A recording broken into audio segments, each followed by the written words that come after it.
여러분 안녕하십니까? 12월 19일 목요일 프레스 라이브의 구경호입니다.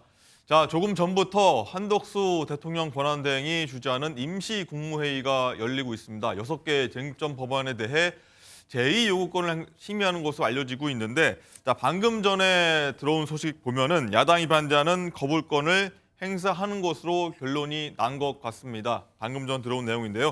자, 윤지영 기자, 먼저 국무회의에서 나온 이 쟁점 사항 발언 한번 정리부터 해볼까요? 네, 양곡법 등 6개의 쟁점 법안, 이 야당이 단독 처리하고 여당은 거부권 행사를 지속적으로 요구해왔던 법안들입니다.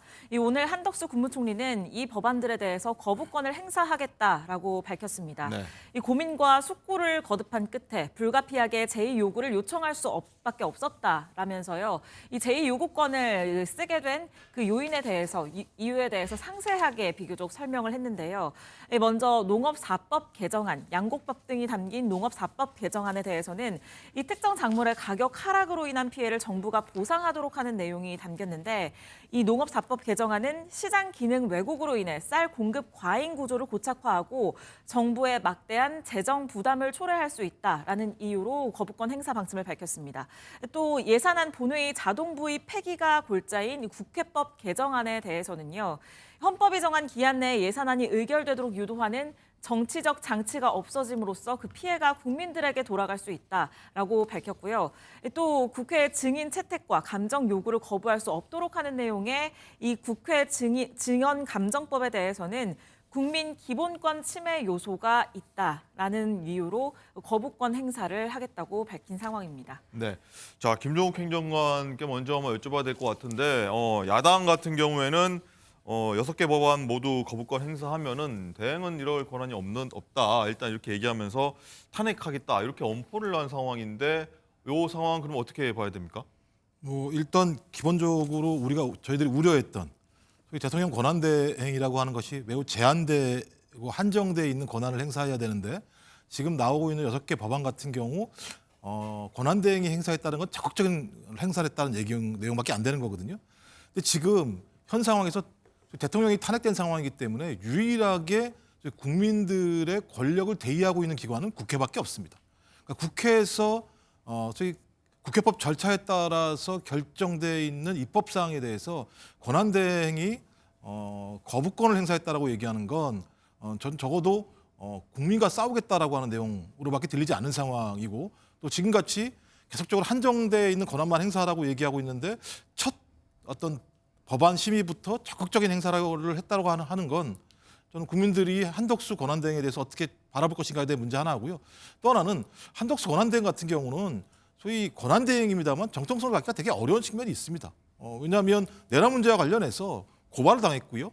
어떤 형태로든지 앞으로 수사 대상이 될 수밖에 없는 사람입니다. 전 그렇다면 국회가 결정한 사항을 거부하는 행위 자체는 오히려 윤석열 대통령 시절과 바뀐 게 없다라고 볼 수밖에 없는 상황이기 때문에 저는 한덕수 권한대행의 저 행태들은 매우 저는 국민을 무시하고 국민과 싸우겠다라는 동일한 윤석열 대통령과 동일한 행태라는 것밖에는 생각할 수가 없습니다. 네. 자, 한덕수 권한대행 목소리가 조금 전에 들어왔다고 합니다. 바로 목소리부터 듣고 얘기 이어가도록 하겠습니다. 어느 때보다 정부와 여야 간 협치가 절실한 상황에서 국회 6개 법안에 대한 제의를 요구하게 되어 마음이 매우 무겁습니다. 그러나 정부는 헌법 정신과 국가의 미래를 최우선으로 하는 책임 있는 결정을 하지 않을 수 없습니다. 오늘 국무회의를 거쳐 정부가 제의 요구하는 법안들에 대해 국회에서 다시 한번 심도 있게 논의하고 바람직한 대안을 모색해 주시기를 간절히 호소드립니다. 정부도 전향적이고 허심탄회한 자세로 적극 참여하고 지원하겠습니다. 네. 한덕수 권한대행은 총리 시절부터 계속 이 법안들에 대해서는 제의 요구를 사실 해왔던 상황인데, 어쨌든 이 상황 최근 주변에 한덕수 대행이 탄핵은 두렵지 않다, 어떤 야당의 공세 이렇게 입장을 밝혔다고 하는데 고심이 굉장히 컸을 것 같습니다. 맞습니다. 이 제2요구권을 행사할 수 있는 것인가. 지금 행정관님 말씀하신 것처럼 권한대행이기 때문에 어떤 현상 유지적인 권한만 행사해야 되는 것이 아니냐라고 이야기를 하면서 야당에서는 여기에 대해서 권한을 행사를 했을 때 뭐 탄핵에 대한 이야기들도 나오고 있는 상황인데요. 근데 이 지금 6개의 법안에 대해서는 제2요구권을 행사할 것이다라는 것이 저는 어느 정도 예상되지 않았나라고 생각합니다. 네. 왜냐하면은 이 법안들이 정부로 돌아와 있었을 때는 실상 대통령의 직무정지가 되기 전이었었거든요. 그래서 당시에 그 권성동 원내대표가 대통령에게 직무정지 전에 이 6개 법안에 대해서는 먼저 제2요구권 행사하는 것이 어떠냐는 이 권유가 있었고 당시 대통령은 거기에 대해서는 행사하지 않은 상태에서 결국 오늘 한덕수 국무총리가 권한대행으로서 제2요구권 행사를 하게 된 것인데요. 지금까지 이 6개 법안에 대해서는 뭐 정부로 다시 돌아왔을 때 대통령의 제2요구권 행사가 어느 정도 예상이 되었었던 부분이다라고 말씀을 드리고 싶습니다. 그렇다면 이제 이런 법안들을 넘어서서 이후에 민주당에서 향후에도 뭐 법안을 발의를 할 수 있지 않겠습니까? 거대 야당으로서. 그때도 제2요구권 행사하는 것에 대해서 문제 제기를 할 것인가? 거기에 대해서 말씀을 드리고 싶은데요.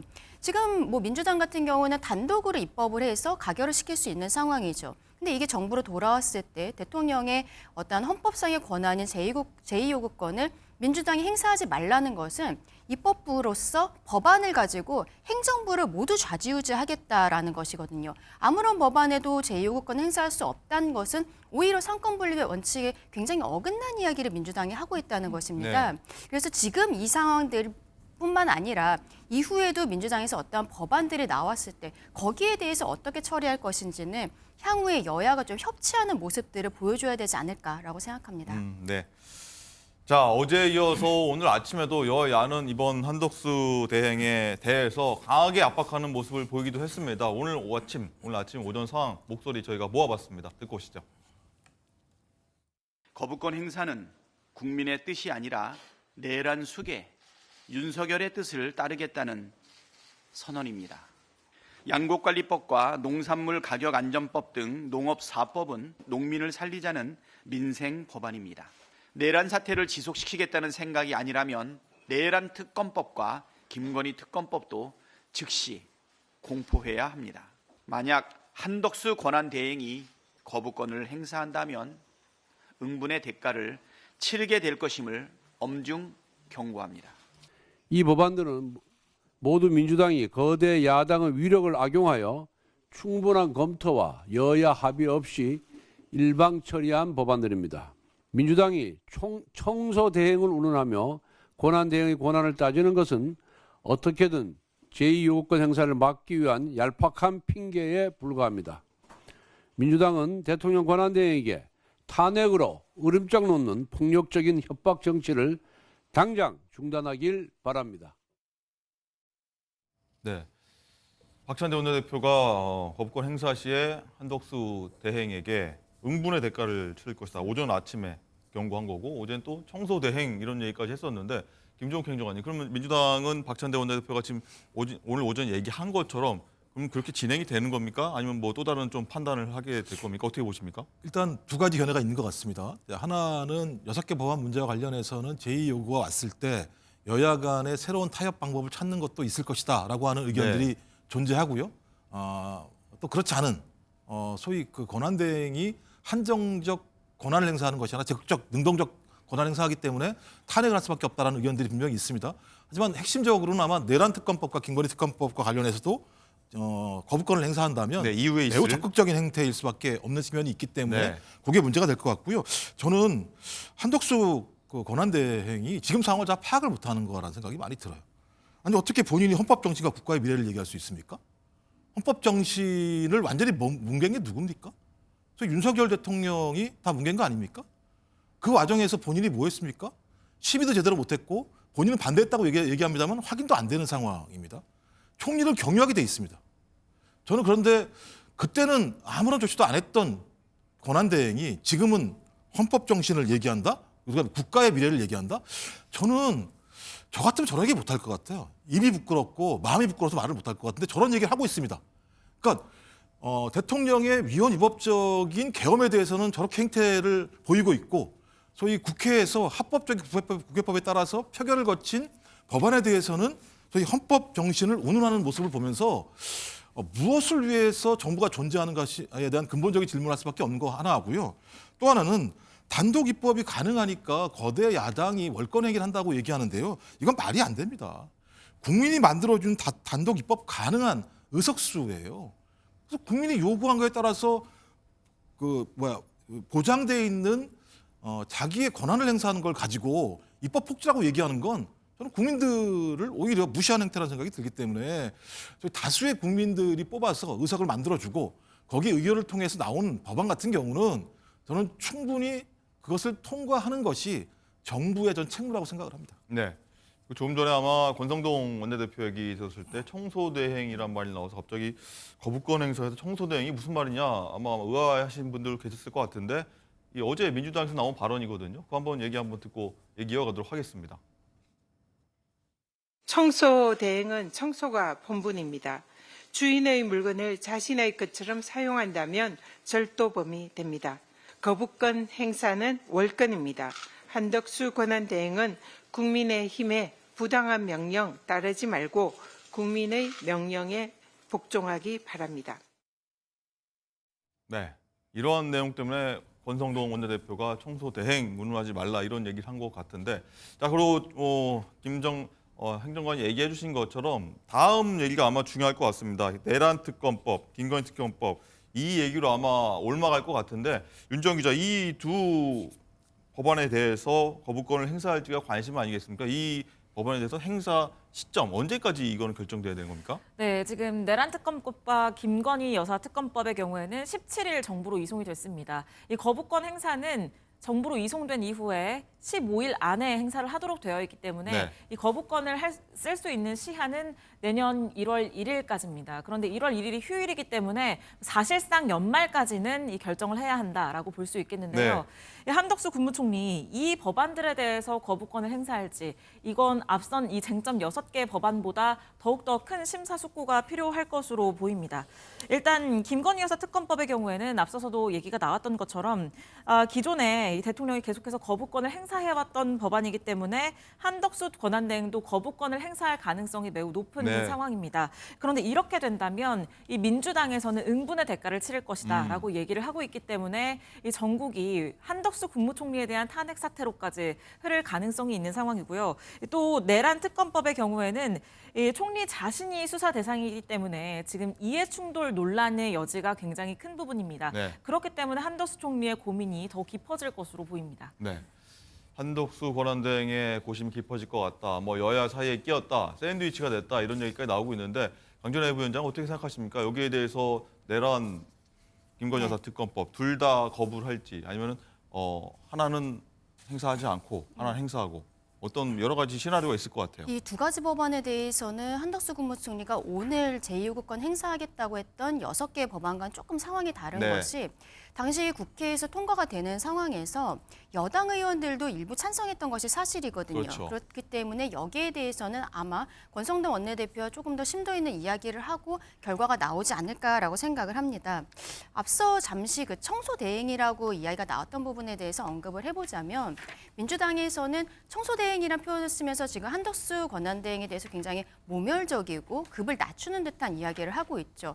그렇다면은 한덕수 권한대행 말고 이전에 대통령이 본인의 권한으로서 제2요구권 행사했을 때 민주당이 어떻게 반응을 했었던가 생각해보면 똑같거든요. 지금 대행이든 아니면 그 전에 대통령이 본인의 권한을 행사하든 민주당은 본인들의 입맛에 맞지 않을 때는 계속적으로 분노만 표출해왔던 것입니다. 지금 민주당에서는 한덕수 권한대행의 권한 자체에 대해서 명문으로 규정이 되어 있는 것이 없지 않습니까? 대통령의 권한을 어디까지 사용을 할 수 있는 것인가? 법조계에서는 여기에 대해서 현상 유지적인 권한만 사용할 수 있다라고 지금 이야기를 하고 있는데 민주당은 그것을 넘어서서 민주당이 정해준 권한만 행사하라는 거예요. 법안에 대한 제2요구권 행사하면 안 되고 헌법재판소 재판관에 대해서 임명하라는 것입니다. 특검이 통과가 되었을 때 특검도 임명권자는 대통령이거든요. 이것도 그러면 한덕수 국무총리가 임명을 하라는 거예요. 이런 형태로 본인들이 지금 거대 야당으로서 이런 국가적 비상사태에 본인들이 어떠한 행정, 아까 말씀드리지 않았습니까? 제2요구권 행사를 안 했을 때는 입법부가 행정부까지 모두 장악할 수밖에 없는 시스템인 거거든요. 이러한 모습들을 보인다는 거, 이것이 헌법 정신에 어긋난다는 것이다. 그게 지금 한덕수 국무총리가 이야기한 부분이다. 그렇게 말씀드리고 싶습니다. 네. 한덕수 권한대행은 여기에다가 헌법재판관 3명이라는 임명 문제도 있어서 굉장히 고심이 클 것 같다 이런 생각이 많이 들고 어제도 많이 얘기 나눈 바가 있습니다. 자, 그리고 계속 들으셨겠지만 이 청소 대행 얘기, 뭐 어제는 또 침대 축구 얘기, 여야가 정말 막말과 이상한 비유까지 하면서 굉장히 전국이 혼탁해지고 있다 이렇게 생각하시는 분들 아마 많으실 것 같은데 어제 여야 사령탑들이 만났습니다. 이재명 대표와 권성동 원내대표인데 둘이 만나서 정치가 실종됐다 동의하면서 좀 복원하자 이런 얘기가 서로 오갔습니다. 그 얘기 한번 듣고 오도록 하겠습니다.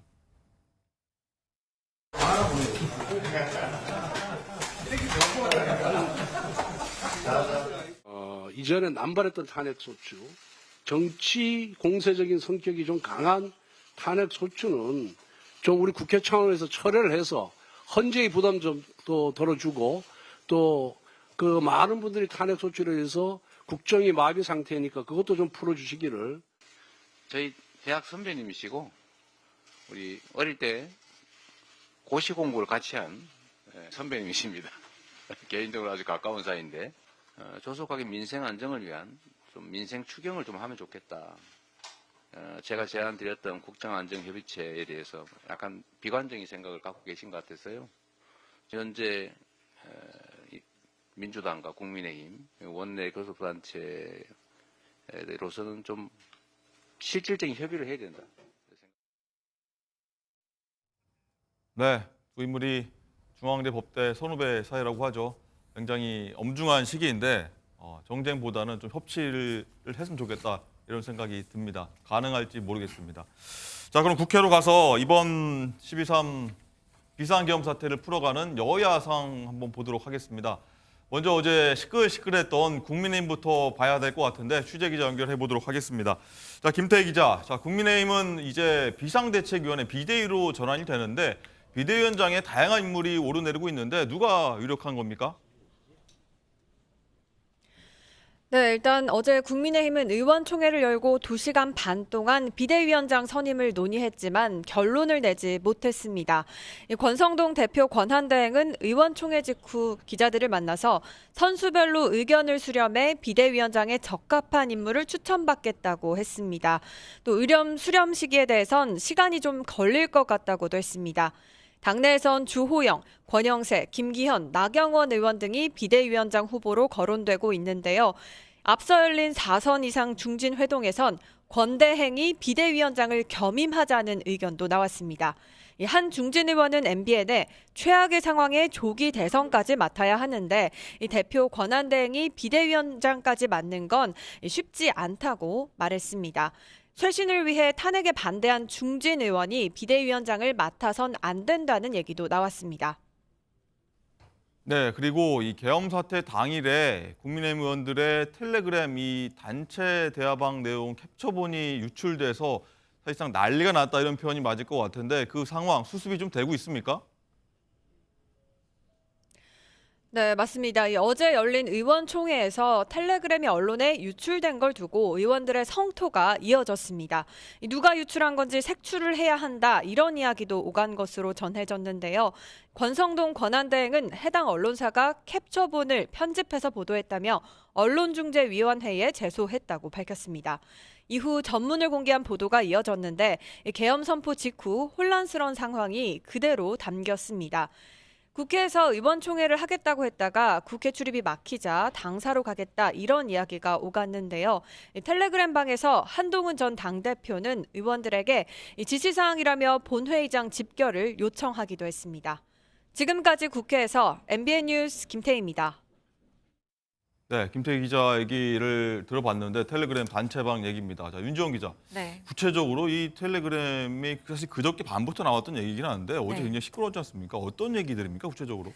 네, 12월 3일 이 비상계엄이 선포됐던 날 밤부터 그 다음 날까지 비상계엄 해제가 됐던 그 다음 날 새벽까지의 상황을 담은 이 텔레그램 단체 대화방의 내용이 모두 공개가 된 겁니다. 이 첫 보도가 나온 건 그젯밤이었습니다. 이 그젯밤에 친한계 의원들을 중심으로 이제 계엄 해제를 위해서 본회의장으로 와달라라고 하지만 이 추경호 원내대표가 당사에서 의원총회를 하기로 하면서 좀 국민의힘 의원들이 갈팡질팡하는 모습들이 이 보도에서 담겼고요. 그래서 결론적으로는 본회의장에 국민의힘은 18명만 와서 굉장히 큰 비판을 받기도 했었죠. 그런데 아까 그 중계에서 보신 것처럼 이 해당 대화방의 내용이 이 보도에 담겼던 이 대화방의 내용은 전문이 아니라 이 부분 시간대별로 좀 발췌해서 담긴 내용이었기 때문에 첫 보도 때는요. 네, 이 권성동 원내대표가 이 부분에 대해서는 언론중재위원회에 제소를 했다라고 밝힌 상황이고 그 이후에 이 처음부터 끝까지 전문이 모두 보도가 됐습니다. 이 전문에 보도된 내용을 조금 더 보면 여기에서 추가적으로 공개된 내용은 11시를 조금 넘긴 시각에 이 추경호 원내대표가 첫 비상의원총회 장소를 국회로 공지를 했고 이게 이 텔레그램 단톡방을 통해서도 이 공유가 됐고 그런데 국회 봉쇄로 인해서 국민의힘 의원들이 국회로 진입을 하기가 어려웠던 상황 그리고 이후에 의원총회 장소를 당사로 재공지하면서 좀 국회의원들이 갈팡질팡했던 상황 그리고 이후에 11시 40분쯤에 추경호 원내대표가 다시 비상의총 장소를 이 당사에서 국회 본청으로 다시 재공지한 이런 상황들을 공유하면서 국회의원들이 다시 국민의힘 의원들이 다시 이 국회로 가려고 했지만 출입구들이 당시에 통제가 됐기 때문에 들어갈 수가 없다고 하면서 추경호 원내대표가 다시 12시를 넘겨서 장소를 당사로 공지한 그런 내용이 담겼는데요. 저희도 지금 CG를 그 그래픽을 보여드리고 있긴 한데 저희도 저게 일부 발췌된 내용이고 사실은 전부 저희가 보여드릴 수 전문이 없습니다. 굉장히 깁니다. 저희가 A4 용지로 프린트를 했을 때도 한 3장 정도 분량이 나오거든요. 그래서 그런 정황들이 모두 담겨 있어서 이 국민의힘 의원들이 당일에 갈팡질팡하는 상황들이 좀 많이 공개가 됐습니다. 네. 강준혜 부위원장, 일단은 국민의힘 의원들의 계엄 당시 행적을 두고서 말들이 굉장히 많이 나왔습니다. 맞습니다. 그래서 야당에서는 뭐 공범 아니냐 이렇게 좀 공세를 피는 부분도 사실 있었는데 어쨌든 단체방을 통해서 전말을 어느 정도 좀 저희가 파악할 수가 있게 됐었는데 의원들 당시 상황 보면은 굉장히 좀 당황해하는 모습이 좀 많이 나와요. 맞습니다. 의원들이 정확한 그 집결 장소를 알려달라고 여러 차례 이야기하는 것들이 나오고 장소에 있어서도 국회였다가 당사였다가 다시 국회 그리고 다시 당사로 바꾸는 여러 차례 바꾸고 있는 상황들이거든요. 당사도 물론 여의도 국회 앞에 있습니다만 걸어서 이동하기에는 또 가까운 거리는 아니에요. 걸어서 한 15분 뭐 이 정도는 걸리는 상황이기 때문에 한시가 급하다라고 이야기하면서 이미 국회에 들어가 있는 뭐 한지아 의원이라든지 이런 의원들은 이미 군이 들어와 있다, 빨리 와달라 이러한 이야기들을 하고 있거든요. 지금 이번에 탄핵안에 있어서도 추경호 원내대표를 공범으로 이야기를 하고 있고 김용민 민주당 의원 같은 경우에는 국회에서 국민의힘 의원들을 향해서 내란죄의 공범이다라고 큰 소리를 치면서 국민의힘에서 뭐 윤리위에 제소하겠다라는 이야기도 나오고 있는데 근데 저는 이 상황을 봤을 때 추경호 원내대표가 일부러 국회 본회의장으로 가지 않도록 한 것은 아니지 않나라고 생각을 합니다. 왜냐하면 지금 나오는 거에서 처음에 국회였다가 당사였다가 국회 예결위장으로 오라고 했을 때도 한 12시 정도거든요. 지금 11시 33분이라고 나오고 있죠. 그렇다면은 뭐 국회로 지금 이야기하고 있는 것은 민주당에서는 추경호 원내대표가 일부러 의원들을 국회 본청으로 못 가게 하도록 당사로 유도한 것이 아닌가라고 이야기하는 것에 있어서는 시간상으로 봤을 때 그것은 아닌 것으로 보입니다. 폐쇄됐다라는 이야기를 듣고서는 당사로 옮긴 것이 아닌가라고 생각이 드는데 여기에 대해서는 추경호 원내대표가 어쨌든 문자로 여러 차례 바꾼 부분들 그리고 의원들이 계속적으로 문제 제기를 했던 부분들에 대해서 조금 더 그 구체적인 이야기들을 해야 되지 않나라고 생각합니다. 추경호 전 원내대표입니다. 이제 당시에 이 상황에 대해서 어떻게 해명했는지 한번 목소리 들어보도록 하겠습니다. 상당수 의원님들이 들어오는 과정에서 저희들은 일부 먼저 들어올 수 있는 사람은 왔는데 그 뒤에 오는 분들이 지금 국회에 진입이 어렵고 여러 애로를 굉장히 많이 겪었던 것으로 알고 있습니다. 그래서 저하고 수시로 이야기하면서 들어올 수 없으니 어떡하냐. 그래서 일단 당사로 모이시라 했고 네, 당시 상 보면 뭐 굉장히 국민의힘 의원들도 굉장히 혼란스럽고 왜 이렇게 이런 결정을 했을까에 대한 뭐 해석도 있는데 강전애 부위원장이 좀 설명을 해주셨고 또 여기 이런 대화방이 공개되면서 굉장히 좀 국민의힘 내부에서는 뭐 이출연 사람을 색출하자 이런 얘기까지 어제 굉장히 좀 시끌시끌했는데 이 상황들 전체적으로 어떻게 보셨습니까? 뭐 일단 말은 하는데 날벼락이죠. 뭐 당연히 일견 그 상황이 혼란스러운 건 이해가 전 가능하다는 생각이 네. 들기는 합니다. 그럼에도 불구하고 국회의원의 권력은 어디로부터 왔습니까? 국민으로부터 온 거 아니겠습니까? 그럼 당연히 국회에 가야 되는 거죠. 국회에 가서 이 비상계엄 자체가 합당하지 않은지 판단을 통해서 그것을 해제할지 안 할지 결정해야 되는 게 가장 중요합니다. 왜냐하면 계엄은 국민의 기본권을 갖다 제약하는 내용들입니다. 그럼 국민으로부터 권한을 받은 국회의원들은 국회에 가서 이 문제를 빨리 결정하는 것이 중요한 상황입니다. 그리고 내부에서 뭐 국회를 들어갈 수 없다라고 말씀하시는데 이미 190명 정도가 들어가서 표결을 했습니다.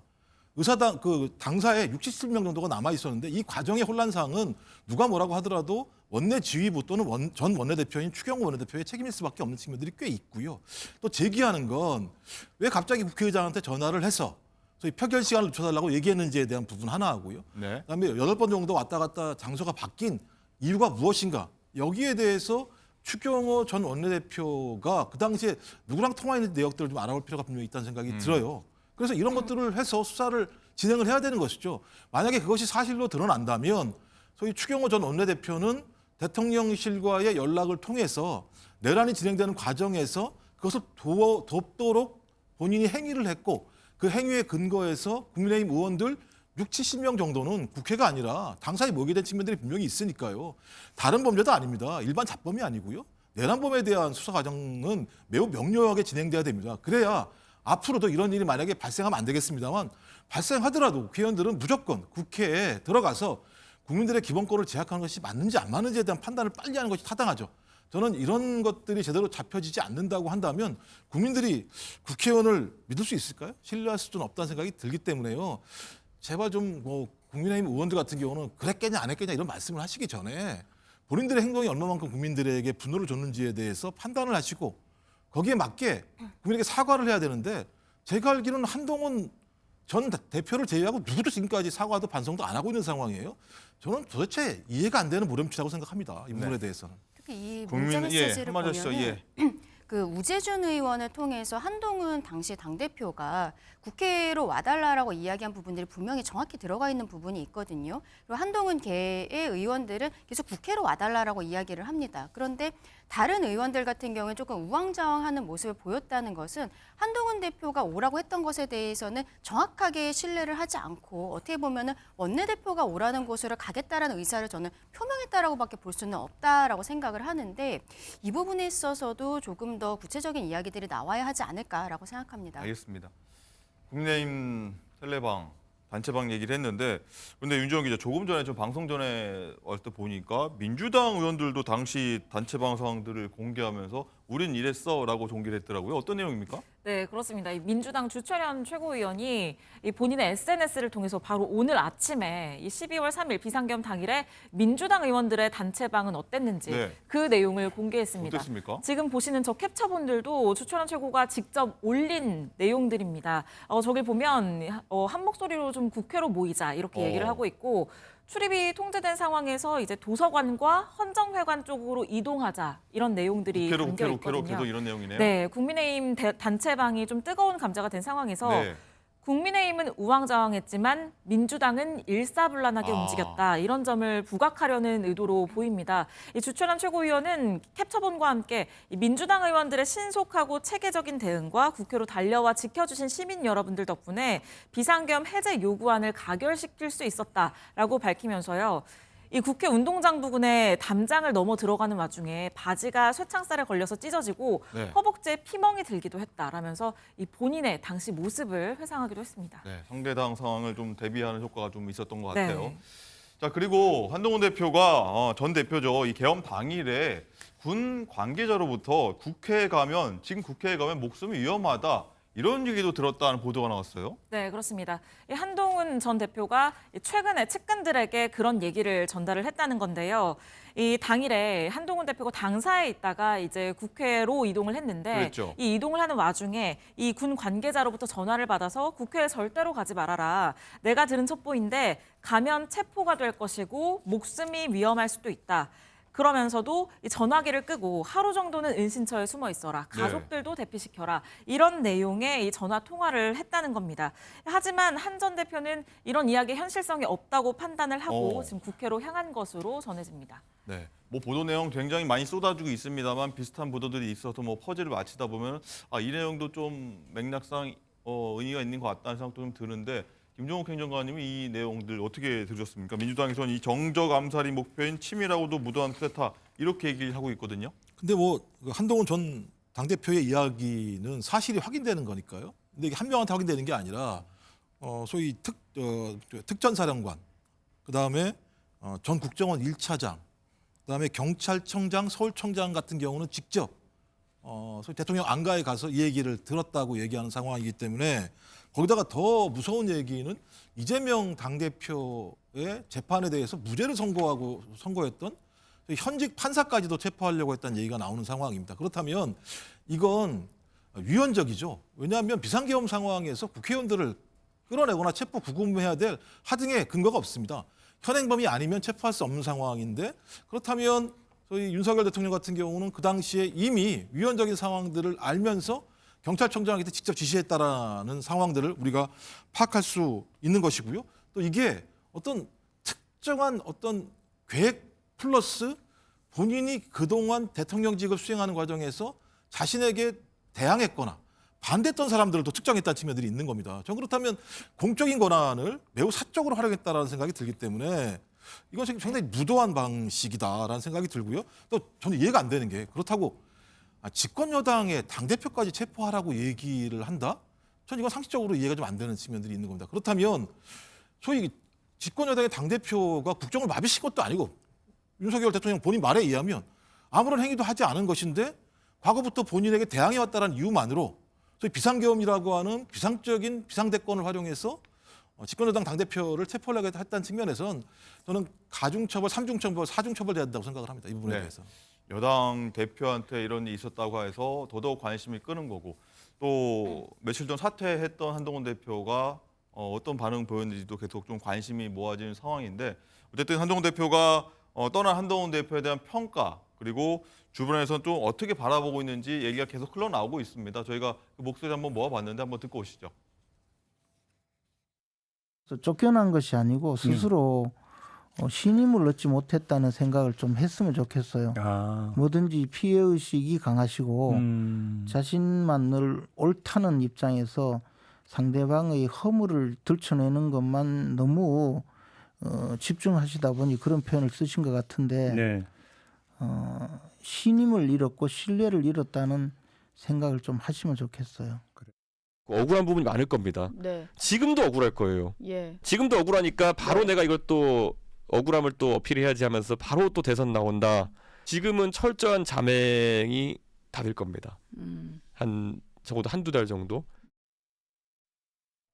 네, 한동훈 대표가 뭐 떠나고도 지지자들의 사이에서는 여운이 좀 많이 남는다 이런 얘기가 나오고 있는데 전당대회에서 60% 넘는 지지율로 당선되고 하지만 갈등 빚다가 5개월도 채 안 돼서 이제 낙마를 한 상황인데 어떻게 보십니까, 황진애 부위원장? 이 한동훈 대표가 떠나면서 지지자들한테 난 포기하지 않겠다라는 지지자한테 얘기해서 언제 돌아오는 거야? 이런 추측 많지 않습니까? 언젠가는 돌아올 것이다라고 다들 예상을 하고 있을 것이라고 보고요. 조금 아까 김재원 최고가 이야기한 부분에 있어서 신뢰를 잃었다라는 것이 저도 좀 개인적으로는 동감을 하는 부분들이 있습니다. 조금 아까 이야기를 했지만 저 계엄 상황에서의 단톡 상황을 봤을 때 우재준 의원을 통해서 한동훈 대표는 분명히 국회로 와달라라는 이야기를 전달을 했거든요. 그리고 친한계 한지아 의원 같은 경우에도 지금 국회에 군인들이 있다. 이쪽으로 와달라라고 이야기하지만 의원 의원들이 거기에 대해서 바로 따르지 않는 모습들. 추경 원내대표를 따랐던 부분. 그렇죠. 그러니까 결과적으로는 추경 원내대표가 어디로 오라고 할지를 기다리고 있는 모습들이 단톡 안에서 보여졌다라는 것은 의원들에게 한동훈 대표가 대표로서의 어떤 권위라든지 이런 리더십이 없었던 것이 아니냐라는 것이 단톡을 보면서도 생각이 드는 부분이 있습니다. 그리고 마지막에 장동혁 최고, 진종호 최고가 사퇴를 하면서 어떻게 보면은 비자발적으로 한동훈 대표가 당직에서 이제 당대표에서 물러나게 된 상황들인데 그 부분도 결과적으로는 본인들이 팀 한동훈이라고 해서 전당대회를 같이 나갔던 이유 자체가 비대위 체제로 자동 전환되지 않기 위해서 함께 출마를 했었던 것인데 오히려 이 두 명이 한 대표에게 말도 안 한 상황에서 사퇴를 했기 때문에 이렇게 지금 한동훈 대표는 비자발적으로 내려온 것 아니겠습니까? 어떻게 보면은 지난 총선이 끝나고 나서 한동훈 대표가 총선 바로 다음 날 이 참패에 책임을 지겠다. 그때 비대위원장에 사퇴를 했었잖아요. 책임지는 모습으로서. 그런 모습으로 이번에 내려왔으면은 다음에 대한 이야기를 하는 것이 조금 더 원활했을 것으로 보이는데 지금은 가까운 사람들에게 신뢰를 잃었다는 거, 리더십에 대한 문제가 있는 것이 아니냐라는 이야기를 들으면서 내려온 것이 굉장히 뼈아프다라고 생각하고요. 그럼에도 불구하고 이번 비상계엄 사태에서 보여줬었던 부분들에 대해 또 긍정적으로 생각하시는 분들도 분명히 있는 것이거든요. 만약에 뭐 조기 대선이라든지 이런 것들이 이루어지게 된다면 한동훈 대표가 또 여당 입장에서는 거의 유일하게 팬덤을 가지고 있는 정치인 아니겠습니까? 그렇다면 분명히 다시 불러야 된다는 이야기들이 있을 것이고 그래서 오히려 한동훈 대표를 좋아하지 않는 의원들 중에는 뭐 제명이라든지 당내에서 제명시켜야 되는 것이 아니냐라고 이야기 나오는 게 그런 부분을 오히려 우려했기 때문에 그럴 수 있다라는 인식하에 하는 이야기가 아닐까라고 생각합니다. 네, 알겠습니다. 어쨌든 국민의힘 같은 경우에는 한 대표가 떠나면서 이제 비대위로 가는데 비대위원장 인선이 어떻게 될지 사실 궁금한 대목입니다. 아까 국회 취재기자가 말씀드렸습니다만 정리가 좀 안 되고 있는 상황인데 윤정 기자 지금 누가 좀 거론되고 있죠? 네, 지금 어제 2시간 반 동안 얘기를 진행을 했지만 결론이 나지 않은 상황입니다.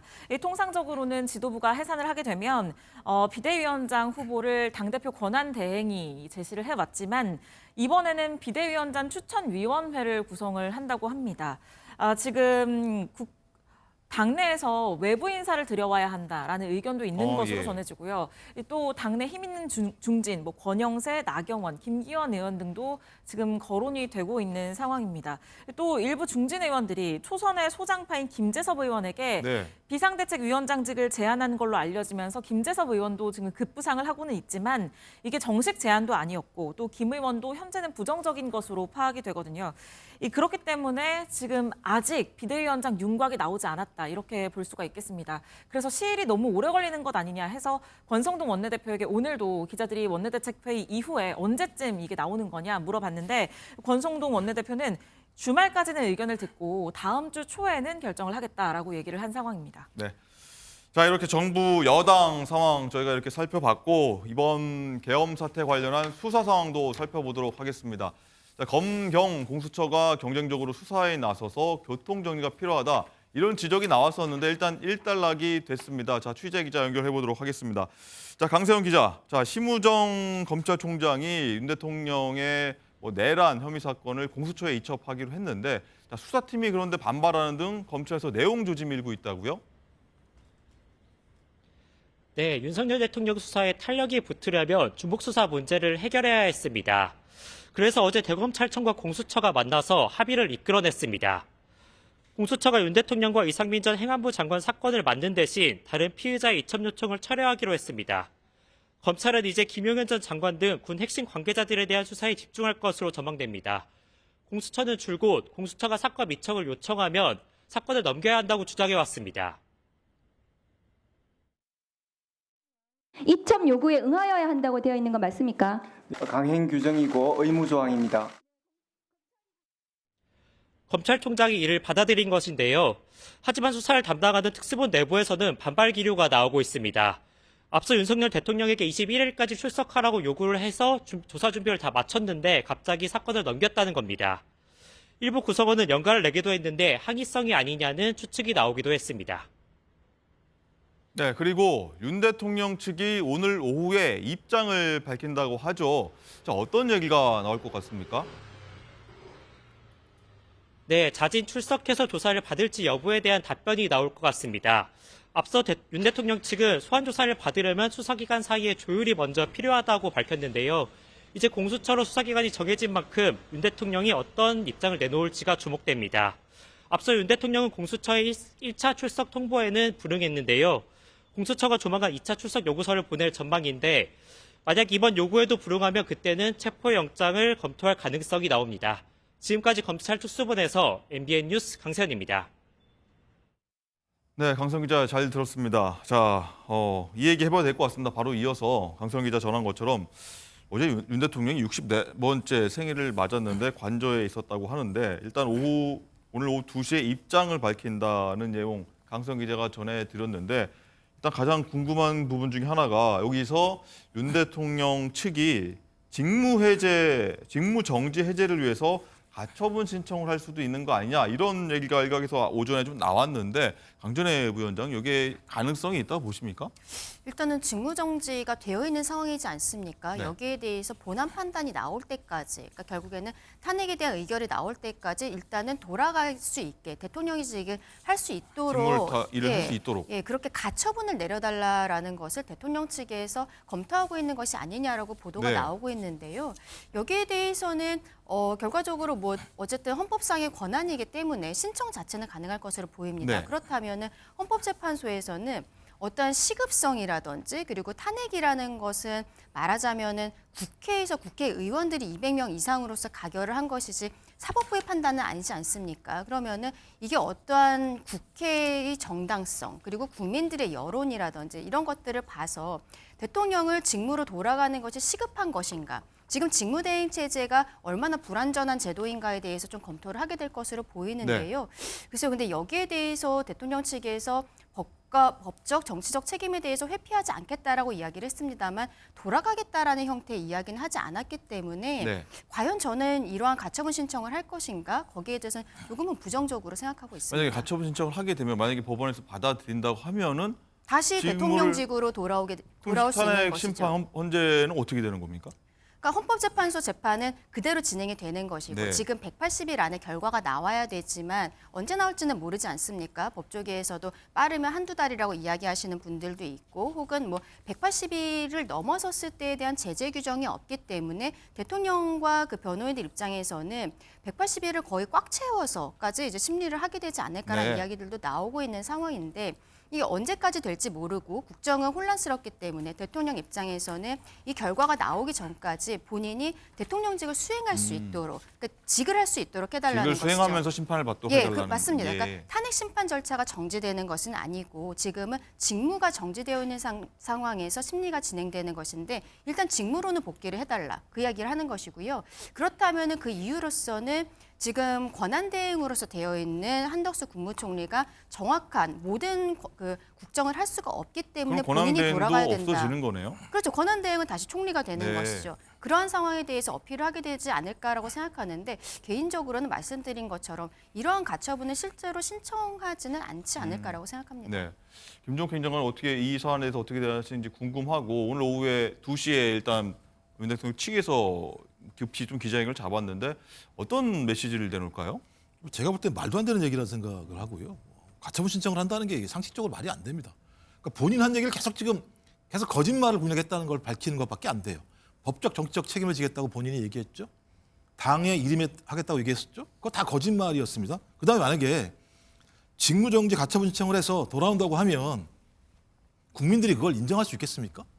위헌위법적인 비상계엄을 선포했고 내란죄로 지금 수사가 되고 있고 자기가 나온 출신인 검찰에서도 소위 내란죄의 우두머리로 지금 수사를 진행하고 있는 상황인데 돌아와서 직무를 신청하는 것은 국민에게 공포감을 줄 수밖에 없다는 생각이 드는 거 하나 하고 네. 또 하나 이 과정에서 소위 김용현 전 국방부 장관 같은 경우는 원점 타격을 하라고 합참에다가 얘기를 했다는 얘기들이 나오는 거고 그다음에 국회의장과 여야 당대표에 대해서 체포 구금을 하겠다고 얘기하는 상황인데 이런 사람에게 만약에 비상대권과 군통수권을 다시 돌려준다면 국민들이 용납할 수 없을 거라는 생각이 들고요.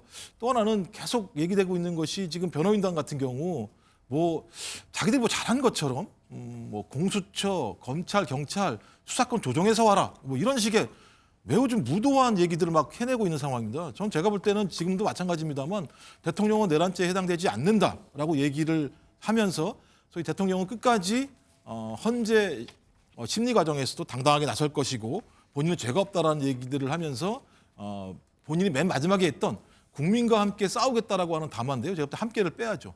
저는 국민과 싸우겠다라는 내용들을 계속 얘기할 거라고 저는 생각을 합니다. 알겠습니다. 자, 그리고 이 얘기도 한번 해보도록 하겠습니다. 어제 저희가 전해드린 바 있는데 이 윤석열 대선 캠프에서 같이 일했던 것으로 알려진 이 건진법사 전모 씨 얘기인데 어제 정치자금법 위반 혐의로 체포됐었고 오늘 영장 심사가 이뤄진다고 하는데 윤지원 기자 좀 결과가 나왔습니까? 결과는 좀 늦게 나올 것으로 보이고요. 일단 오늘 이 서울 남부지법에서 오전 10시 반부터 영장 실질 심사가 지금 진행이 되고 네. 있습니다. 전 씨도 이 영장 실질 심사 출석을 위해서 법원에 모습을 드러냈는데요. 이 모습 먼저 보고 이어가겠습니다. 정치자금 왜 받았습니까? 받은 정치자금 어떻게 했습니까? 1억 받은 건 모두 돌려준 겁니까?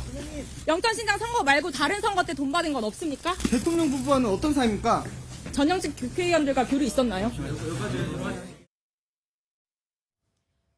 지금 보신 것처럼 이 기자들의 질문에 어떠한 답도 하지 않고 들어갔습니다. 이 구속 여부 오늘 밤 늦게 결론이 날 것으로 보이는데요.